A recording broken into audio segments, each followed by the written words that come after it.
Surprise everyone, your video is coming from my classroom. I am ahead of the game today.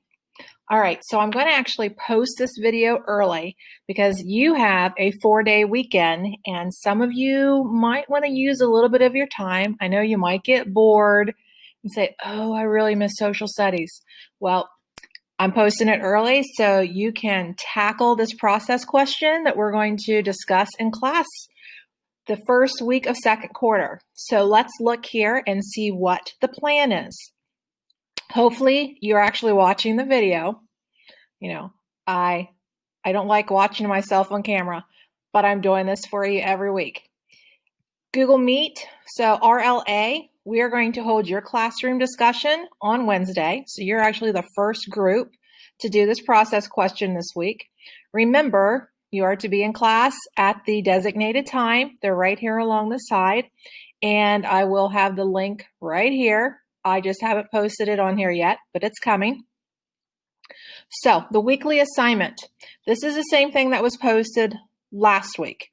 That's the items that you're supposed to work on at home on Thursday or Friday, whichever day you were scheduled to be at home.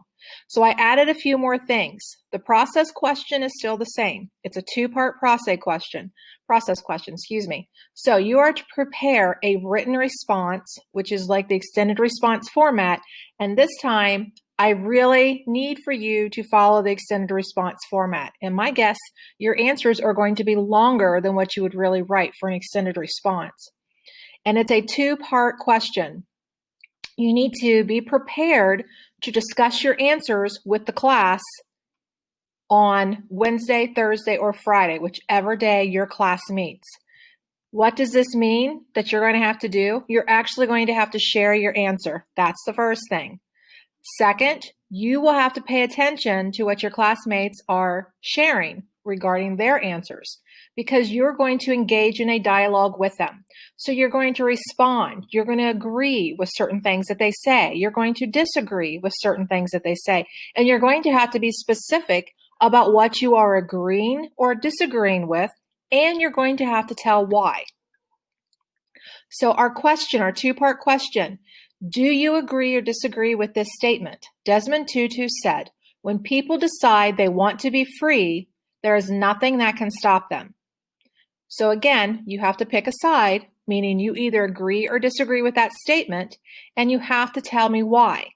You also have to back up your stance with evidence to support your why of agreeing or disagreeing. And the part two, what stance do you think the Enlightenment philosophes, the American colonists, would take? And you have to do the same thing here. Tell me why they would take that side.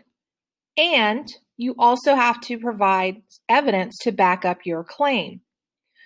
As a reminder, this is what was posted last week. All students are to bring their written response. Extended response format. That means I should not see one or two sentences, and that's what you're handing in. You're not going to like your grade if that's the case. This is due when your class meets on Wednesday, Thursday, or Friday. And I am collecting your responses. Something that I mentioned when I saw you guys last week, this activity is going in as an assessment grade. Whenever we have a writing component like this, it always will be graded as an assessment.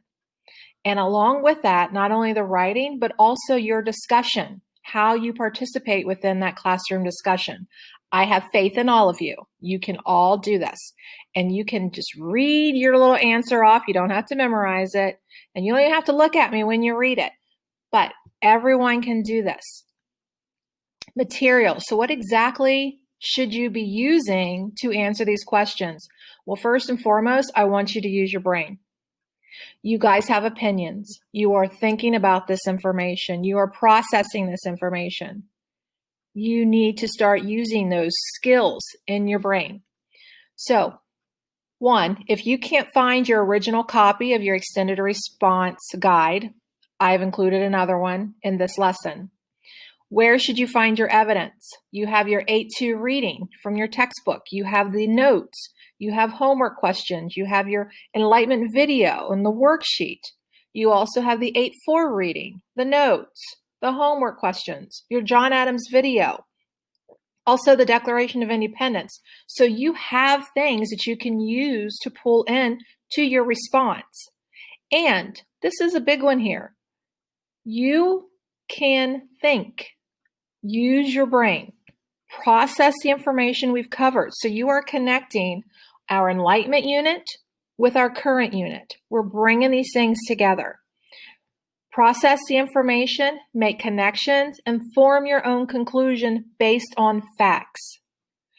When you provide your opinion about something, I can't grade you on your opinion. What I grade you on are the facts you are using to support your stance. So build up your response with facts.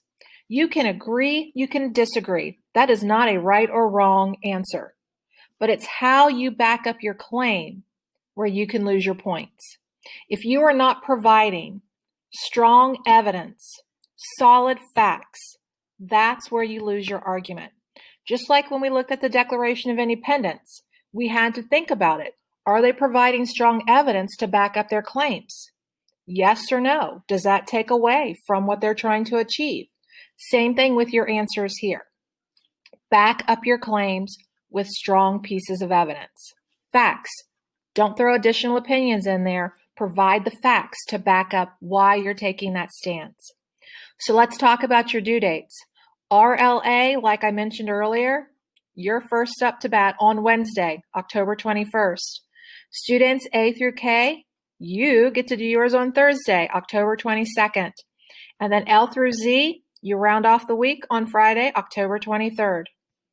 I hope you guys have a nice and enjoyable 4-day weekend, and I am so excited about holding these classroom discussions starting on Wednesday. Have a good one, everyone.